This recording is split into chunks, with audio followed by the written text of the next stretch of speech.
Those are the questions.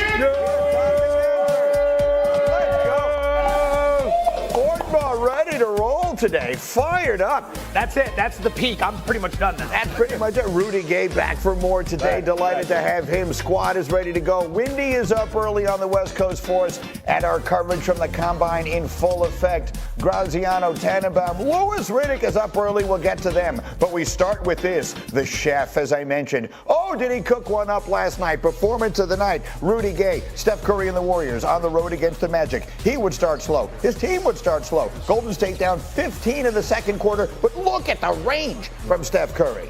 Man, Steph Curry, man, what is it, Mr. February 27th? February 27th. Goodness gracious, what is this? Some magic in this date for him, knocking down threes. This is with 1 second left in the half. Come on. Nothing is outside of his range. Come on.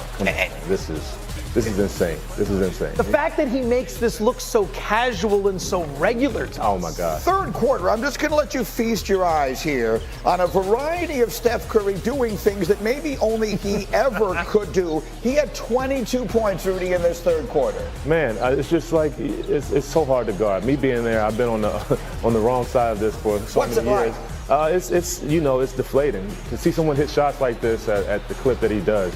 And also celebrate in the fashion that he does adds insult to injury. Warriors come all the way back. They have a 5-point lead going to the fourth. Now it's a 6-point game. That's Steph's 10th three-pointer of the night. They're up by 9. 3 minutes to go. A 4-point game. They needed all of these. That's his 11th three-pointer of the night. 2 minutes to go. Warriors up just 2 points. That's his 12th three-pointer of the night. When it was all said and done, the Warriors would conclude the comeback, and Steph Curry would score 56 points, tying LeBron James for the second most by a player aged 36 or older in NBA history. You see, only the great Kobe Bryant ever scored more when he scored 60 in what was the final game of his Hall of Fame career. An absolute masterpiece from Steph Curry, and I'll repeat, they needed every one of those buckets. This wasn't him, sort of tacking anything on late. That was a game right to the finish. Windy's up with us early this morning. Windy, what do we say about Steph Curry this morning?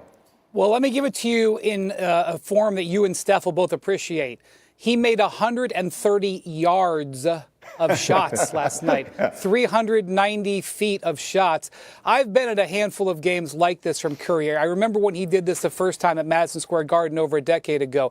I promise you, everybody in that entire building last night will remember this for the rest of their lives. But as you look at the performance, what you take away from it, and I'm sure Rudy can relate to this, he's in his late 30s. All of these shots generally were created by him using his athleticism and tremendous conditioning. Yes, there was some action where he was off the ball, but look at his incredible conditioning at this time in his career and how he's been able to generate so many open shots and how he's got so much energy. The other thing I will say, before Jimmy Butler got there, and this is really not a Butler night. Butler didn't play very well, but if you look at the 8 games since Butler got there, Curry was really having the worst shooting season of his career. Now, worst is relative because he was still in the high 30s on threes. He was still averaging 22 points. In the 8 games since Butler got there, he's been unlocked. He's averaged 31 points, the best in the league in that stretch, and he's shooting 44% from 3. The Curry-Butler combination has helped unlock Steph, although this night was about his greatness. Yeah, to your point, Jimmy Butler had just 5 points last night, but it has looked a lot better since he's been there. You mentioned it. You were playing in basically his entire career. Yes. Was the span of your career. When he gets going like that, what can you do on the other side? Well, I mean, you were talking about he's having a bad shooting year. Well, his bad shooting year will be a great one for me. So let's put things into perspective. Pretty much anybody. Or anybody ever. I mean, Steph is one of those guys, man, once he gets in the zone. Quietly, to me, one of the most competitive players in the history of this game. Because every one of those shots were needed. He does this in the stretch. He does this in the beginning. He's just, he never seems to amaze any of us with how he makes shots. We saw it during the summer with Team USA. He just makes shots when you need them. When it started, when Steph Curry first became Steph Curry, whenever that was, 12, 13 years ago, remember the conversation was he stretches a defense in ways that no player in NBA history ever has. What other people would consider just chucking something up from distance, those are good shots for Steph Curry. Well, yeah, I mean, I think he redefines what a good shot is. The problem is that, we have a league full of people who are trying to be Steph Curry, and they cannot be Steph Curry. That is the problem. But with him, that is these shots are just crazy. This is I can't even explain it. So Joe, again, the betting angle of these things is your level of expertise. What does the world think of this Warrior team now post the Jimmy Butler trade? They've looked good. He's looked good. This was a far more impressive win than I think people give it credit for because it's a sleepy spot for the Warriors. 82-game season, they get mixed into the schedule. This is an Orlando team that had just gotten blown out by Cleveland. Warriors were 6-1 with Butler, so they're cruising. Some games get mixed in, and they were down big and found a way to rally. This completely changes the dynamic of the Western Conference because with the Warriors, you now have 4 teams that can win the title from the West. You've got Oklahoma City, you've got Denver, you've got the Lakers, and you've got the Warriors. Now, that's going to cause issues for people who like the Rockets and Grizzlies. I understand we can dissect that later. But the key to this entire situation, Oklahoma City, by way of winning a 1 seed, should be able to cruise in the opening round. 5 games max, and then get ready to make your push in the playoffs.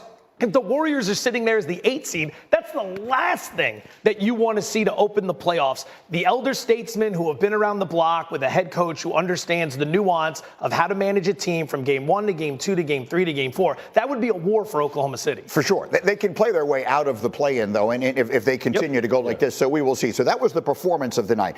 The game of the night was in L.A. It's 2013. 54 or 50, my first 50-point game in the Garden. So I have to channel February 27th energy all the time. I don't know what it is.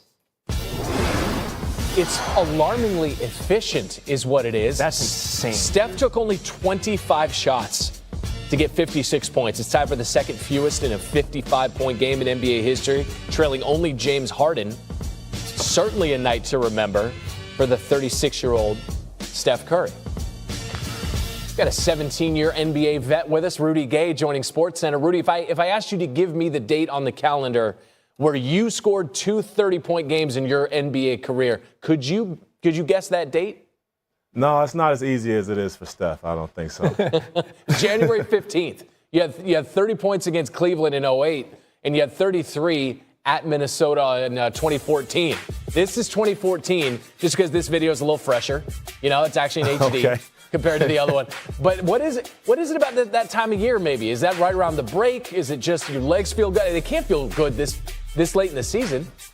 I don't know. When you play through a whole season in the beginning, you kind of get the early season jitters and the camp legs out of you, and you really get your stride. That's probably what it is. Yeah. I don't know. I can only speak for myself. I know Steph. I don't know. Maybe my real question for Steph is, what did he shoot on the golf course? Because they're in Orlando. Yeah, that's the real question. He was playing that. Rudy, you golf at all? Are you a golfer? I try. There's so much that can go wrong for us tall folks. It is my excuse. There's so much that can go wrong when you're 6'4" and above. You got there's so much in your swing that can mess up. At least that's the crutch that I rely upon. Well, know what? I'll use that next time I bogey it. All right. As for hooping, as for the Dubs, they've won 7 of their last 8. That just so happens to coincide with landing Jimmy Butler. They're 7-1 since they got him. Now they're 7th in the West. How far can this team go? Well, I think this is could be a Western Conference matchup. Those guys, they look great. They're hitting their stride. Jimmy has came in and he's done what Jimmy does, and that's not always scoring. He comes in and he gives you another look on defense. He's another smart player out there, a guy that can change the game in multiple ways. He's willing to share the basketball. Last night, taking a backseat to Steph, and for good reason, the 56 points. As Butler was in single digits, but he is averaging about 16.5 since they brought him over. You mentioned a possible Western Conference Finals matchup. Gary has more on the team they could be facing.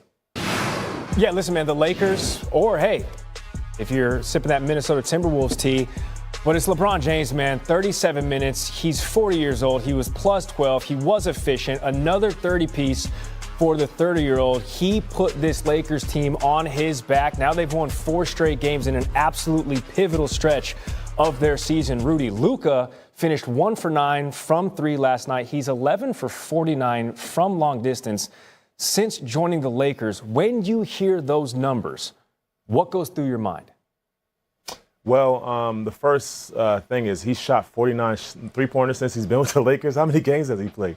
But, I think, honestly, this is one guy that I don't think you have to worry about it at all. He's going to find a way to get his stride. Obviously, it's a new team. He's filling out his teammates and finding his spots. And I don't think that's one guy that you have to worry about as much. He's one of the best one-on-one players.